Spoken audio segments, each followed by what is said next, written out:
शेतकऱ्यांच्या विविध मागण्यांसाठी त्यांच्या प्रश्नांसाठी सध्या बच्चू कडू हे अन्नत्याग आंदोलनाला बसल्याचं पाहायला मिळतं।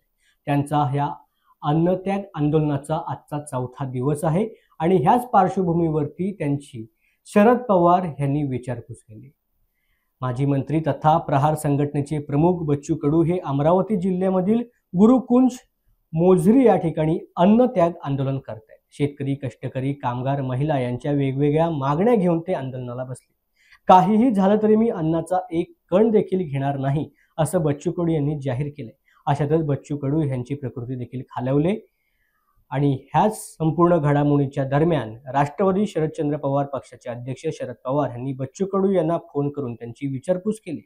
प्रकृती जपण्याचा त्यांना वडीलकीचा सल्ला देखील शरद पवार यांनी दिल्याचं पाहायला मिळालंय। त्यांच्यामध्ये नक्की काय संभाषण झालंय यावरती बच्चू कडू यांनी आपलं मत देखील व्यक्त केलंय, ऐकूयात। आता जिल्हाधिकाऱ्यांनी तुमची भेट घेतलेली आहे आणि नंतर लगेचच पवारसाहेबांना कळालं काय बोलणं झालं, पवारसाहेबांनी काय म्हटलं? पवारसाहेबांनी आम्ही आमच्याकडून प्रयत्न करतो। कराळे साहेबांनी त्यांचा फोन जोडून दिला आणि त्यांनी सांगितलं का माझ्याकडून काय प्रयत्न करता येईल, आमच्या सदिच्छा सोबत आहे असं त्यांनी सांगितलं आणि कलेक्टरांनी बावनकुळेसोबत बोलणं करून घेतलं।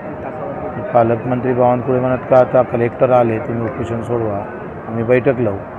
मी त्यांना सांगितलं बावनकुळेंना तर बैठकीवर काही उपोषण सोडणार नाही, निर्णय घ्यावा लागेल आणि निर्णय घेतल्याशिवाय आम्ही ते काही हटणार नाही।